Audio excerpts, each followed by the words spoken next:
आप लोग कैसे हो? आई होप आप लोग अच्छे होंगे। तो मैं आ गई हूँ एक स्टोरी लेके, जो कि मैंने सोचा था वन शॉट बनाना है, पर वन शॉट बनी नहीं, तो टू शॉट बनी है। आई होप आप लोग को पसंद आएगी। तो चलिए ये स्टोरी सुनते हैं और आप बताइएगा आप लोग को कैसी लगी, ठीक है? तो टू शॉट स्टोरी, ये इसका फर्स्ट पार्ट है। तो चलिए स्टार्ट करते हैं। पर उससे पहले अगर आप लोग नए आए हो मेरे चैनल पे, तो लाइक और सब्सक्राइब करना और बेल आइकन को प्रेस करना मत भूलना। तो चलिए ये स्टोरी स्टार्ट करते हैं और ये स्टोरी का नाम है माय गोल्डन ड्रैगन।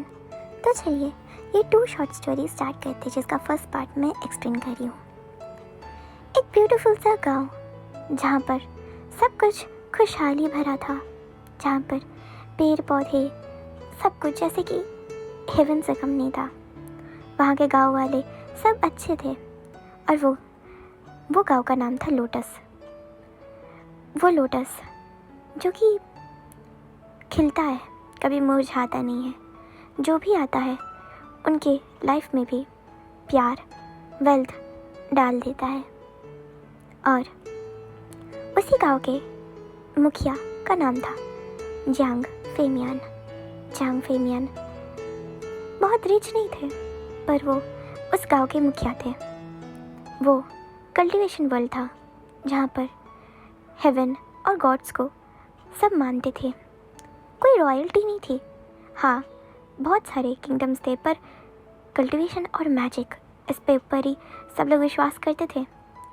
और अंधविश्वास कोई नहीं करता था, जैसे कि विच, और फिर ऐसे बहुत सारे कहानी और ऐसे बातें थे कि ऐसा भी एग्जिस्ट करता है इस दुनिया में, पर आज तक किसी ने देखा नहीं ना सुना है। पर हाँ, आते जाते बहुत सारे मार्शल आर्ट लोगों से मुलाकात ज़रूर होती थी, क्योंकि ये कल्टीवेशन का दुनिया था। यहाँ पर मार्शल आर्ट और यहाँ पर कल्टीवेशन सब कुछ माना जाता था। जो ज़्यादा स्ट्रॉन्ग है उसी का राज होगा। और जान फेमियन लोटस, उस छोटे से लोटस वाले गांव के मुखिया थे, क्योंकि वो वहाँ के सबसे स्ट्रॉन्गेस्ट कल्टीवेशन उनके पास था। उनका कोर इतना ज़्यादा स्ट्रॉन्ग था कि उनको कोई हरा नहीं पाता था। आसपास और भी गांव थे, पर कोई उनको हरा नहीं पाता था। उनकी वाइफ मैडम यू बहुत ज़्यादा खूबसूरत थी। मैडम यू के पास भी ताकत थी। वो वाटर एलिमेंट की पावर थी उनके पास। कभी भी उनके गांव में कभी ऐसा प्रॉब्लम नहीं हुआ कि पानी का दिक्कत हुआ है। मैडम यू के पास इतना पावर जो था कि वो जब भी कोई बाढ़ या फिर तूफान आने वाला होता था, वो पानी से गांव को एक बैरियर में कवर कर लेती, जो कि उनके मैजिक का एक छोटा सा नमूना था। मैडम यू और जान फेमियान, वो दोनों एक दूसरे से बहुत ज़्यादा प्यार करते थे, जैसे कि होते हैं ना सोलमेट, वैसे ही। उनका पहला बेटा नाम था जांग चैन और दूसरा बेटा का नाम विवुशियान। उनका खुद का बेटा नहीं था। वो तो रास्ते में उनके गांव के रास्ते में किसी ने एक बच्चे को छोड़ के चले गए थे। तभी से मैडम यू विंग को ज़्यादा प्यार करती थी। विंग उसका प्यारा दुलारा छोटा सा बेबी था। जांग चैन भी उसको प्यार करता था, क्योंकि जांग चैन उसको अपना भाई से बढ़कर मानता था। और मैडम यू, सब कुछ सही था। मैडम यू विंग को बहुत ज़्यादा प्यार करती थी। विंग बहुत छोटा बेबी था। विंग धीरे धीरे बड़ा हुआ। विंग जब 5 साल का हुआ, तब मैडम यू विंग को कहानी सुनाया करती। विंग मैडम यू की गोदी में बैठा हुआ था और मैडम यू कह रही थी, आज मैं तुम्हें एक मज़ेदार सी कहानी सुनाऊंगी। छोटा विंग कहता है, सच में माँ, कौन सी कहानी? मैडम यू कहती है, एक ड्रैगन की कहानी। मैडम यू का बात सुन के विंग कहता है कि ड्रैगन, ये क्या होता है? मैडम यू कहती है, ड्रैगन एक गॉड टाइप का होता है हमारे लिए। वो ऐसे गॉड है जो कि एक प्रोटेक्टर माने जाते हैं। हमारे अर्थ का प्रोटेक्टर है वो जो कि पीढ़ियों से उनका वंश आगे बढ़ते आ रहा है और वो आज भी कहीं ना कहीं इस दुनिया में है। छोटा विंग कहता है, इस दुनिया में है? ओह अच्छा, वैसे वो लोग दिखते कैसे हैं माँ? मैडम यू ज़मीन में एक लकड़ी उठाती है और मिट्टी में एक ड्रॉ करने लग जाती है। और फिर विंग देखता है। विंग कहता है, माँ ये कैसा है? ये तो सांप जैसा दिखता है। मैडम यू स्माइल करती है और कहती है, हाँ पर ये उन सांपों में से नहीं है, ये बहुत बड़ा है। ये सांप तो छोटे प्राणी होते हैं बेटा, ये तो ज़मीन में चलते हैं, पर ड्रैगन्स उड़ते हैं आसमान में और उनका तुलना कोई नहीं कर सकता। वो स्नेक्स के भगवान होते हैं, वो आसमान में उड़ते हैं, उनके मुंह से आग या फिर बहुत तरीके के मैजिक ऑरा निकलते हैं। एक बार हमारे गांव में से तुम्हारे पर दादाजी ने ड्रैगन का दर्शन किया था, तभी से हमारा ये छोटा सा गांव खुशहाल है। क्योंकि एक बार अगर कोई ड्रैगन का नज़र किसी इंसान पे पड़ जाता है तो वो इंसान गुड लक लेके आता है, और तुम्हारे पर दादाजी गुड लक लेके आए थे इस गांव के लिए। तभी से तुम्हारे फादर इस गांव के लिए लकी माने जाते हैं, क्योंकि तुम्हारे फादर उन्हीं के वंश है। विंग कहता है, ओ अच्छा, तो इसीलिए सब मुझे विंग विंग बुलाते हैं और बच्चे देख के स्माइल करते हैं, और कोई भी मेरे को बोलूँ मुझे वो चाहिए तो मुझे आके दे देते हैं, इसीलिए। मैडम यू स्माइल करते कहती है, हाँ इसीलिए, क्योंकि सब विंग से प्यार करते हैं, है ना? विंग स्माइल करता है, कहता है, आप मुझसे बहुत प्यार करती है ना, गगो से भी ज़्यादा। उसकी माँ कहती है, हाँ तुम्हारी गगो से भी ज़्यादा मैं तुम्हें प्यार करती हूँ, क्योंकि तुम मेरे लिए बहुत ज़्यादा इम्पोर्टेंट हो मेरी लाइफ में। एक ऐसे पार्ट हो जैसे कि मैं तुम्हें पता नहीं क्यों सुरक्षित रखना चाहती हूँ। विंग कहता है, सुरक्षित का मतलब क्या होता है? उसकी माँ कहती है, मैं आयन को हमेशा अपने पास रखना चाहती हूँ कि मेरा छोटा सा विंग मुझे छोड़ के कभी ना जाए। विंग कहता है, मैं भी अपने माँ को छोड़ के कहीं नहीं जाऊँगा, सच्ची। और वो 3 फिंगर उठा के कहता है, मैं हेवेंस और ये ड्रैगन का कसम खाता हूँ कि विंग अपने माँ को छोड़ के कभी नहीं जाएगा और विंग अपने माँ का बात सुनेगा। उसकी माँ स्माइल करती है, कहती है, मेरा आयन मेरा हर बात सुनता है, इसलिए तो वो मेरा सबसे प्यारा बेटा है। मैडम यू विंग को बहुत प्यार करती थी, उसके खुद असली वाले बेटे से भी ज़्यादा, जंगचन से भी ज़्यादा, क्योंकि विंग इतना प्यारा जो था। हाँ, मैडम यू को ये दुख था कि विंग का असली पेरेंट्स उसको ऐसे छोड़ के चला गया था, पर मैडम यू को ये खुशी था कि उसको इतना प्यारा बच्चा मिल सका, कि विंग इतना प्यारा था कि मैडम यू को क्यों डर लगता था कुछ बुरा होगा, ऐसा बुरा कि विंग उनसे दूर ना चला जाए, या फिर विंग का माँ बाप आके उससे विंग को छीन ले। और एक दिन मैडम यू गांव से निकल के बाहर गई थी जंगलों में कुछ फल लेने के लिए, और फिर रात बीत जाती है। मैडम यू घर नहीं लौटती है और छोटा विंग टेंशन कर रहा था, कह रहा था, माँ नहीं आई, गगो माँ नहीं आई। और जंगचन उसके भाई के सर पे हाथ फैला रहा था और कह रहा था, चिंता मत करो विंग, माँ आ जाएगी। और जंगचन भी तो छोटा था, वो अपने फादर की तरफ देखता, उसका फादर स्वॉर्ड हाथ में ले रहा था और वो निकलने वाला था उसकी बीवी को ढूंढने के लिए, कि सच में बहुत रात हो गई थी।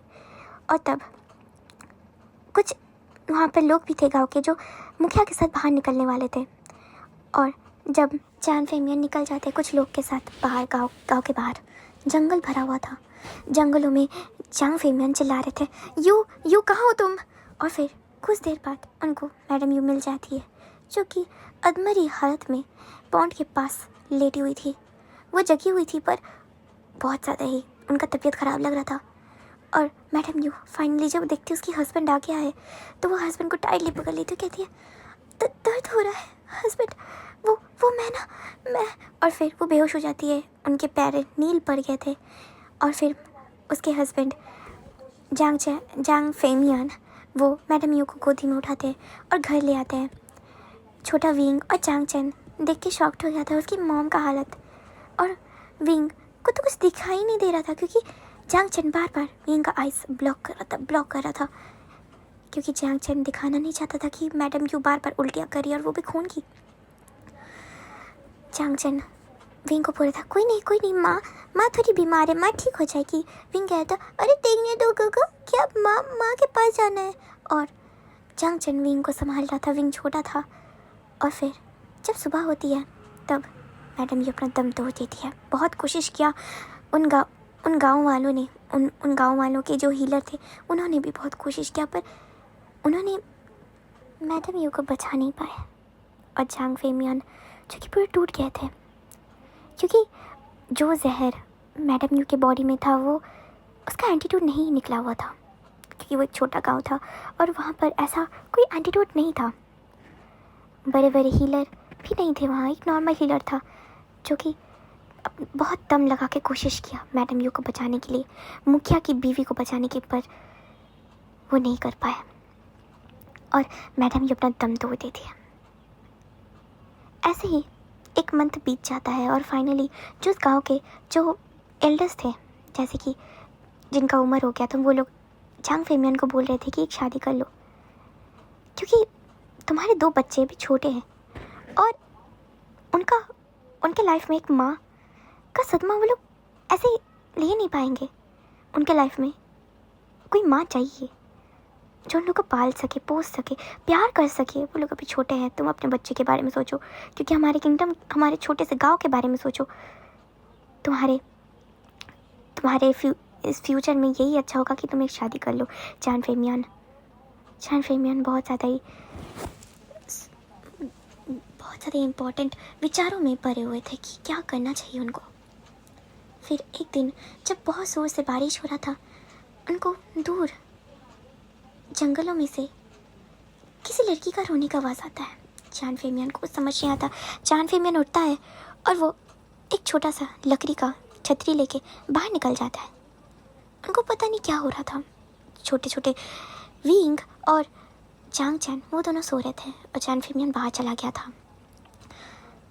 जाते हुए उसको गांव के बाहर जब वो निकलता है तब उसको दिखता है कि रास्ते में एक लड़की जो कि गिर गई है, फिसल गई है, उसका कपड़े पूरा वेट हो गया है। वो छोटा सा पोटली लेके वो गिर गई है। जान फेमियन उनके पास जाता है और कहता है कि आप ठीक हो। और जब उसका चेहरा देखता है जान फेमियन वो सरप्राइज हो जाता है। वो देखता है इतना सुंदर एक औरत। जान फेमियन उसका चेहरा तो बस निहार रहा था। वो औरत इतनी सुंदर थी जैसे कि एक अप्सरा हेवन से उतर के आई है। क्या ये कोई गॉडेस है?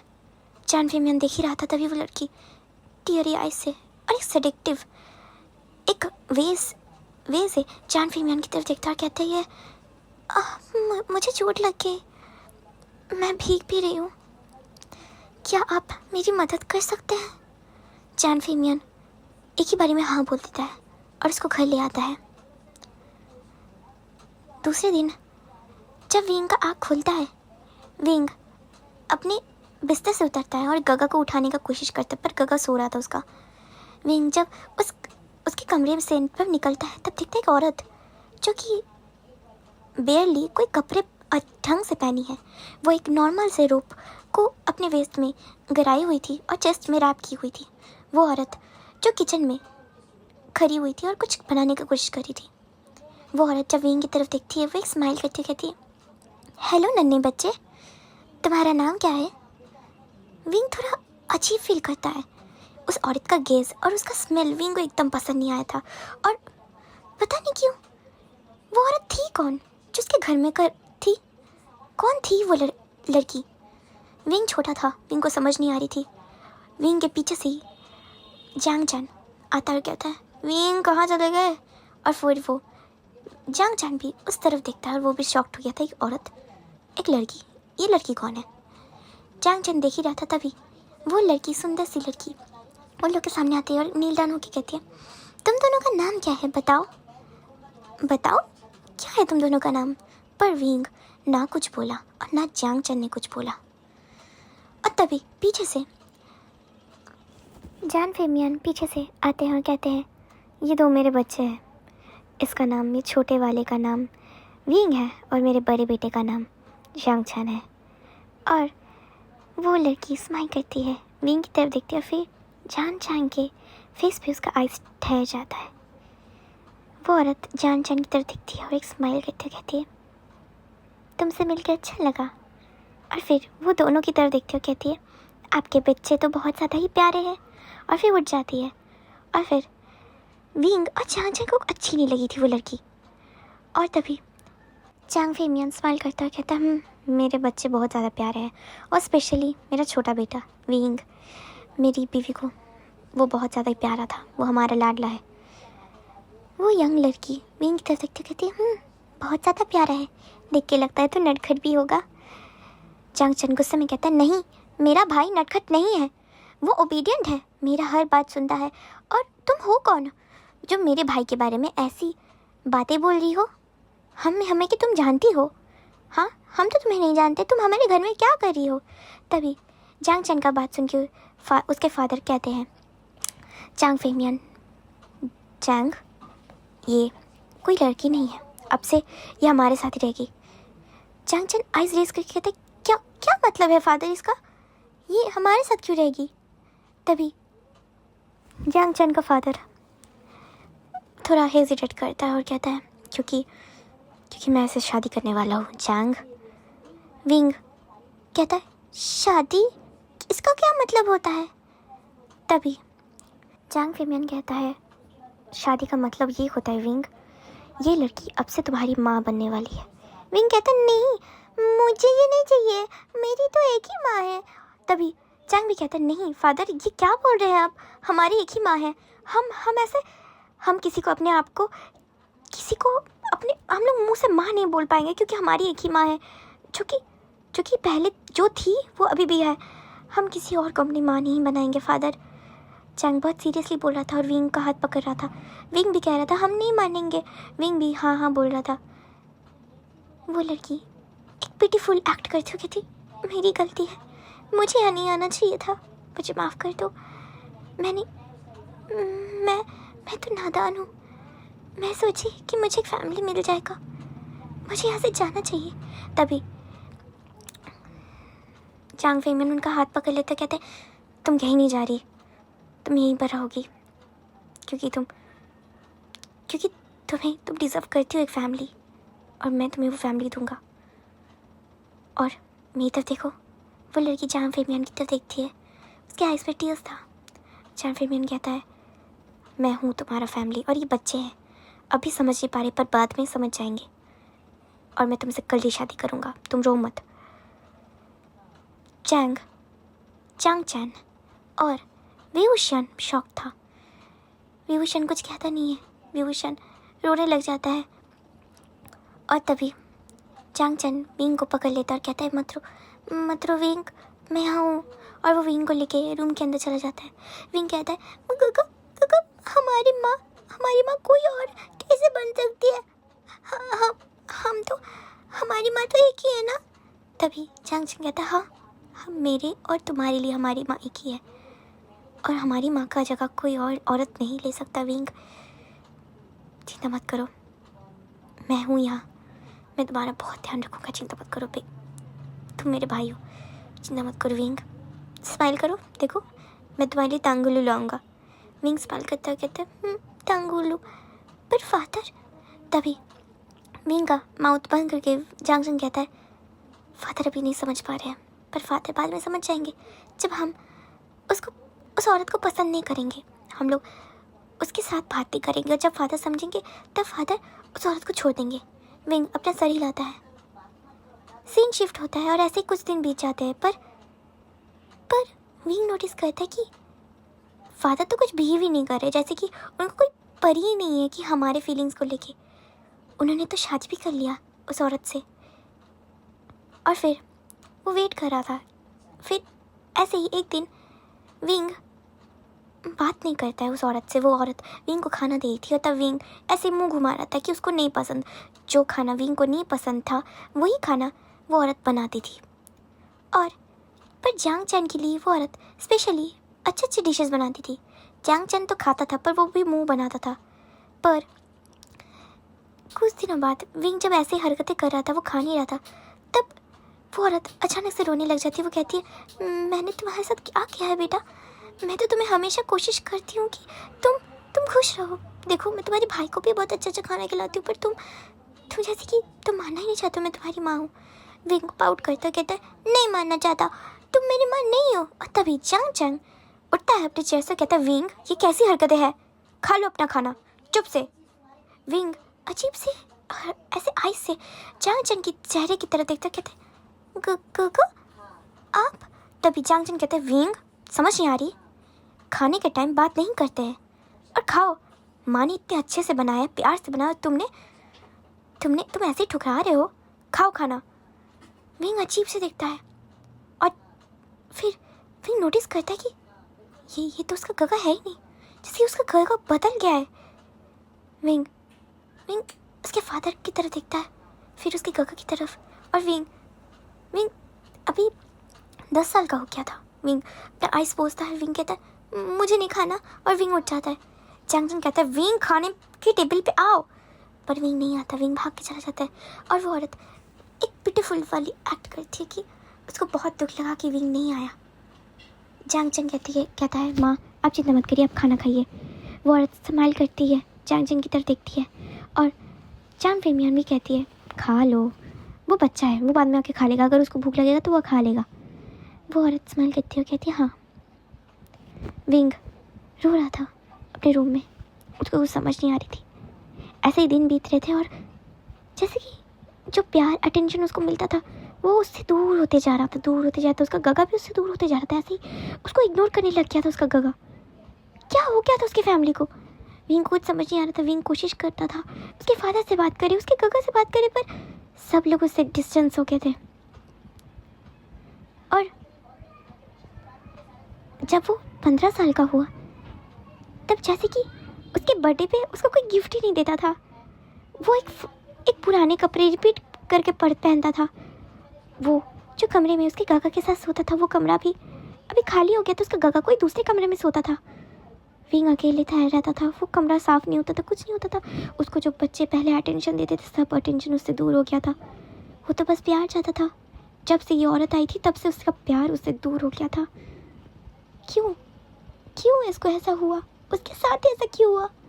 वो उसकी माँ का पेंडेंट हाथ में पकड़ के रो रहा था, हर रात रोता था।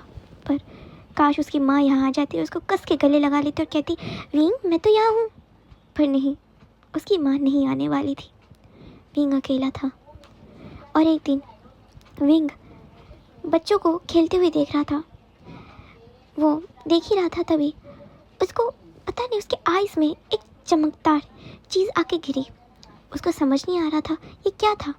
दूर से कुछ जंगलों में कुछ चीज़ चमक रहा था। वो जंगल जो कि उसके गांव के बाहर था, उस जगह से एक चीज़ चमक रहा था। विंग को समझ नहीं आ रहा था। विंग उठता है, वो नॉर्मल से कपड़े पहना हुआ था। विंग उठता है और उस साइड जाता है। वो गांव के गेट से निकलता है और उस जंगल के बीचों बीच चला जाता है। वो जब बीचों बीच जाता, देखता है कि पेड़ों के जड़ों में एक लड़का लटका हुआ है, पेड़ से लटका हुआ है। उसका पैर पेड़ों का जड़ों में अटका हुआ है, और वो लटका हुआ है उल्टा। विंग सरप्राइज हो गया था। विंग देखता है इतना सुंदर लड़का, लाइक वो रोब्स भी हेवनली टाइप का रोब्स पहना हुआ था, लॉन्ग वाइट गोल्डन उसमें बने हुए थे। उसके सर के ऊपर फेदर्स लगे हुए थे। वो इयररिंग्स पहना हुआ था, ब्लू वाइट। उसके लिप्स पिंक कलर के थे। उसका फेस थोड़ा सा पेल हो गया था, क्योंकि वो बहुत देर से वो उल्टा लटका हुआ था। विंग कोशिश करता है उसको उतारने का। जब फाइनली वो उस लड़के को कामयाब होता है उतारने के लिए, तो वो लड़का उसके ऊपर ही गिर जाता है। वो लड़का तो अनकॉन्शियस था, विंग के ऊपर गिर गया। विंग जब आँखें खोलता है, तब देखता है वो लड़का, आइज़ उसका ओपन हो गया था। वो लड़का उसकी तरफ ही देख रहा था।